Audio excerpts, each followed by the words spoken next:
The video that you're about to see was made originally with only our Spring 2023 Challenge participants in mind. So it wasn't for the general public. And then I got to thinking, I ought to just share this with everybody, at least let all of you know what these challenges involve and let you hear a little bit about my first instructions to our challengees. So for some of you, this may not be totally relevant, but I think probably it'll do good for a lot of you. Some of you, you've already graduated. You're already a proud graduate of one of our challenges. You've got your numbers down below that diabetic A1C of 6.5, and you're doing pretty well. Some of you may need a refresher course. So anyway, it's for anybody who wants to watch. If you say, well, I'm not interested in those challenges, I hate the whole idea. Well, then, by all means, click off this and find something else to watch. Some of you are saying, I never even heard of this. So let me just tell you what the challenge involves. It involves a dietary approach, a diet, a way of eating that will last for 4 months. And in those 4 months, what I encourage people is that it is very likely you will get your A1C below 6.5. So I'm challenging you to become non-diabetic by this summer. By June, or June 21st, if you want to be technical, become non-diabetic. And that doesn't matter whether you're at an A1C of 14 or 12 or 10 or 8 or 7.7. Whatever your A1C is, I'm challenging you to become non-diabetic by this summer. And I think most of you can do it. I can't guarantee anything, of course.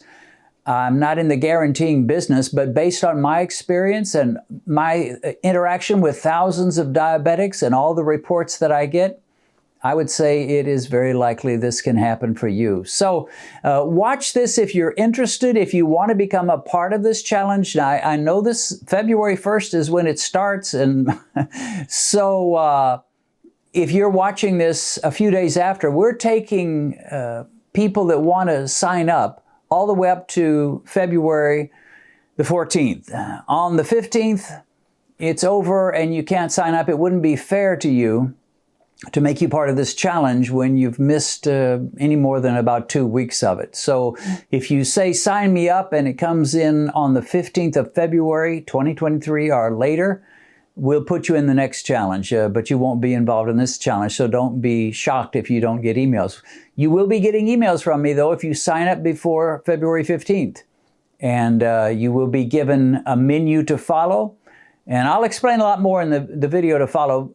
And one other thing I want to mention, that is on Sundays, I'm starting a special series based on how I beat diabetes, the food I eat, the rhythm my life involves, and just how I do it. I know that's not necessarily how everybody ought to do it, so I'm not saying do exactly like dentists. The last thing in the world I want is a bunch of little dentists running around or people who are wannabe dentists. But I think there are some aspects of the lifestyle that I have employed to beat diabetes, and I should be a raging diabetic if I ate the way everybody else did. Some of these aspects of this lifestyle would apply to almost any diabetic. So watch out for these Sunday videos. They're going to be going on for, I don't know how long, probably the next 4 months or so. And basically it's going to be saying, this is how I eat. I'll show you my meals. I'll show you my keto desserts that I have, the supplements I take, the coffee. Just basically, I'll invite you into my lifestyle and say, here's how I do it. Feel free to apply this to your life as you will. And if you don't like any of it, then obviously don't apply. So with that having been said, and again, I know you're not all part of the challenge, but you may find this interesting. Let's go now to the original video I created that was directly spoken to our challenge, Spring 2023 Challenge participants. Welcome to the Spring 2023 Challenge to Beat Diabetes by Summertime. And I'm so glad that you decided to become a part of it.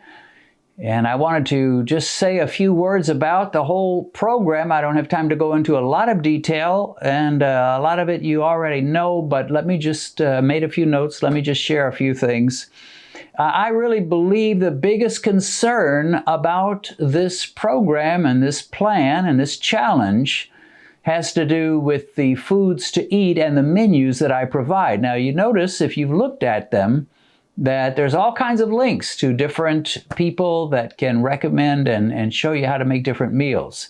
A lot of people have a problem with that. Some say, well, I live in a different country than you, Dennis. I can't get hold of some of those things. Or some say, well, I can get hold of it, but it's so expensive I couldn't possibly afford it. So there are a lot of issues like that. And I want to put your mind at ease that there is a way to still be a part of this challenge and still make it work, even if you can't, for example, get hold of almond flour or some of the things, some of the ingredients that are in some of these meals. Some people are vegetarians and they say, well, Dennis, your plan has meat, but I don't eat meat. And so I want you to know that I will be including links to different videos on YouTube that will show you how you can do low-carb vegetarian style. So even though that's not my thing and I don't have the time or the energy to be able to put out separate menus for vegetarians or even vegans, there is a way to do it low-carb, and I will have some links where you can go to some of the people that do low-carb vegetarian. Now, And another issue is just the time factor. You may click on one of these links to go to a low-carb cook, a keto chef, if you will, and you say, well, yeah, that looks great, but I don't have the time to go buy those ingredients. I don't have the time to make that meal. I get home and I'm in a hurry and I've got things to do. I just don't know that I can always find the time to make those meals the way that they're being shown on the links connected with YouTube videos. Well, let me just give you one little piece of advice.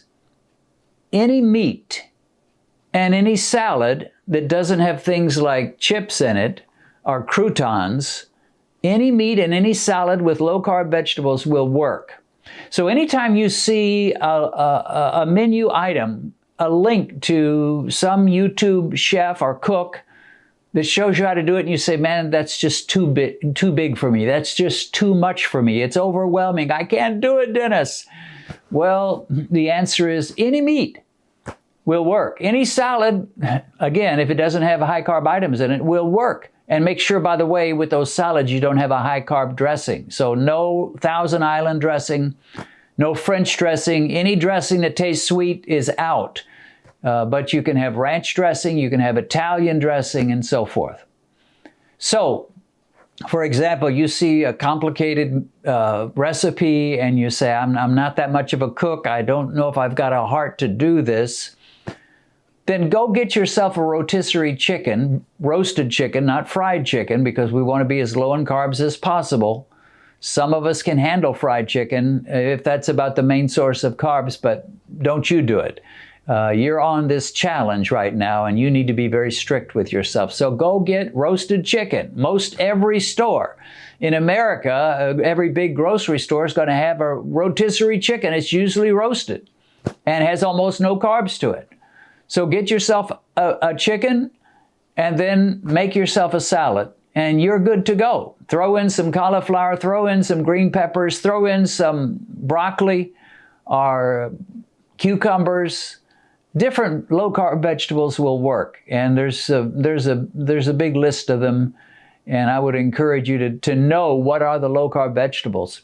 So anytime you see a link to a food and a recipe and somebody's showing you how to make it, and you say, that's just too much, Dennis, too much, then just have some chicken and a salad, or some hamburger patty, not the bun, but the hamburger patty and a salad, or some pork and a salad. Just don't have that meat with a breaded coating and you'll be good. Now, I'm not telling you to always do that. I really believe these links are important, and here's the reason I believe that. You need to develop a repertoire of all kinds of recipes and low-carb foods that work for you, so that when this challenge is over, you will carry them through the rest of your life. And if you don't ever experiment and try making some of these foods, you won't get that. You'll just be stuck with the same old things, eggs for lunch, eggs for supper.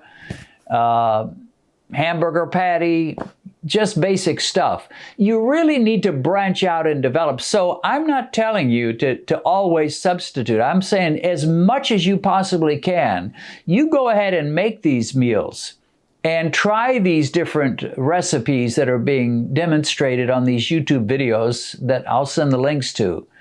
Because the more, it's like you're carrying a big bag and you're putting a recipe in your bag. And by the time this challenge is over, maybe 20 years from now, Dennis Pollock may well be long gone by then and forgotten by most, but you'll remember some of the foods and you'll still be eating some of those foods. So you really should not just say, well, I'm not going to pay any attention to the menus and to the recipes and to the links. I'm just going to have chicken and a salad every night. Well, number one, that's boring. And number two, you really need to start collecting foods, recipes, meals that are low carb and that taste good. And the more you have, the more likely you are to sustain this diet, this way of eating, for the next 10, 20, 25, 30 years. So, add to your collection of low-carb meals. I want to focus on just a few simple words here. And the words are only 4 months. Only 4 months. That's how long this challenge is. February, March, April, May, done. Can you not behave yourself for 4 months? A lot of people tend to cheat. They tend to circumvent the guidelines. And yeah, well, I know Dennis says eat 2 meals a day, but today I feel like a big old breakfast. Say this, read my lips and say it to yourself frequently, only 4 months. Now you say, all right, Dennis, are you saying that after the 4 months I can just go back and do as I like? Well, my hope is, my desire is that after the 4 months, you will have so thoroughly whipped diabetes and beaten it, and you have seen such progress and such improvement in your blood sugar that you say, you know what? I think I'm going to carry on with this style. You may lighten up on a few minor issues, but a lot of these basics you'll carry with you for the rest of your days. But you got to start with 4 months, so give it 4 months. And when you're tempted to cheat, say these words, only 4 months. When you're tempted to eat a big old breakfast, say only 4 months. Now, speaking of breakfast, here's one more thought. I strongly push a 2 meal per day lifestyle of eating. And normally I say skip the breakfast, have the bulletproof coffee for breakfast, add a little cream, add a little butter, have your coffee, and make your first meal for lunch. And there'll usually be some people that will say, Dennis, it would work out better for me if my 2 meals were breakfast and lunch and I skipped dinner. And my response is, perfect. Actually, that's probably the better way to do it. There have been some studies that say if you're going to do 2 meals per day, it's really better and more effective to have breakfast and lunch be your 2 meals and skip dinner altogether. The problem is socially, we have been so used to eating a dinner together with our families that it becomes very difficult, almost unsustainable for many people. Now, if you're single, living alone, then obviously you can do that. And the other thing is a lot of people don't want to go to bed with an empty stomach. And if you eat a dinner around 6:30, then you go to bed feeling still a little bit full. So that's why I normally recommend skip breakfast, have lunch and dinner. But if you say, I'd like to eat breakfast and lunch and skip dinner, perfect. No problem with that at all. Again, only 4 months. Do this for that much time. You know, if someone offered me $10 million if I would go to prison for 4 months and just spend 4 months in prison, I'd do it. I would spend 4 months in prison if I could be sure I would get $10 million. I would do about anything for 4 months. If someone says, I'll give you $10 million if for 4 months you will wear every day a pink shirt and pink bell-bottom trousers, I would do it. For $10 million, you better believe I would. Or if they said, Dennis, if you'll eat only eggs for 4 months, nothing else, and drink only water for 4 months, so eggs and water every day, eggs and water, and you get $10 million if you can do it for 4 months, you better believe I would do it. Well, I'm not offering you $10 million. What I am saying is you have a very strong likelihood of beating diabetes and getting your numbers close to normal, or at least under the diabetic marker of 6.5 for an A1C in 4 months' time. You have a good likelihood. I can't guarantee it, obviously. Only God can make guarantees like that. But I can say, based on my experience, it's likely, more likely than not, that in 4 months' time, if you'll be strict and firm and hold to the guidelines and don't cheat and don't weasel out and don't take all kinds of excuses to do things other than what I'm recommending, that I would say it's much more likely than not you'll be under 6.5 in 4 months. And I certainly hope that will be true for you. We get reports all the time. In fact, we get reports starting at around 3 weeks. People saying, Dennis, I can't believe how much my glucose has improved in 3 weeks' time. So 4 months is plenty of time to get under that diabetic level of 6.5, and many of you can make it into the 5s. All right, what else? Oh, one warning, and I'll wrap this up. Be careful. Those of you especially that are used to a standard diet, you've been just eating whatever you like, and you've been on meds, or maybe you're taking insulin, and then you suddenly severely limit your carbohydrates, you could get a hypo. So really, you've got to be very careful. Talk to your doctor, number one, tell him what you're planning to do. And most likely, if he really gets and understands what you're going to do, he will cut your meds.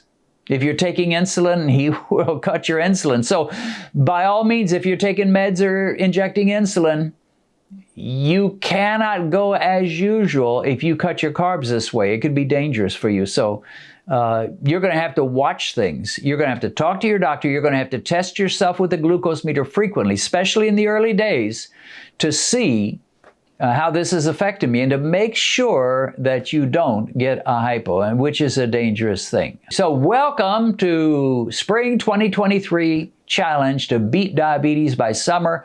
Hopefully by June 21st is when we officially start summer. Now our challenge ends at the end of May, but in 3 weeks after that, you should, I believe, many of you should, most of you should see numbers below those diabetic levels. And that would also include your fasting glucose being under 126, probably well below 126. But you got to be true to this. You got to follow the rules. I mean, I can't say it enough. You cannot be a cheater. If you're going to be a cheater, no use even doing this. Just ignore the emails I send you. There's no point. If you say, well, he wants this, but I want to do it this way, and I don't think I like this, and the one thing I do allow you to do is make substitutions for the meals, but what you're doing is you're substituting one low-carb meal for another. You're not substituting a high-carb meal in place of a low-carb meal. That will not work. All right, well, God bless, and again, welcome to the challenge. Let's go forward and keep saying those special words, only 4 months.